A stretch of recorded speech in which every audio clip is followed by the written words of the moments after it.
அபிஷேக ஒலிவமரம் மாலயத்தில் நடப்பட்டவன்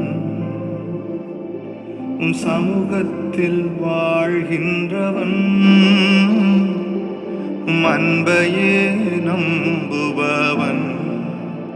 நானும் அபிஷேக ஒலிவமரம் மாலயத்தில் நடப்பட்டவன் சமூகத்தில் வாழ்கின்றவன்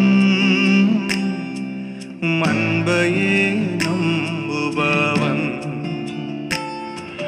வசனம்தான் பசியாற்றும் உணவு பிரசனம்தான் தாகம் தீர்க்கும் தண்ணீர் வசனம்தான் பசியாற்றும் உணவு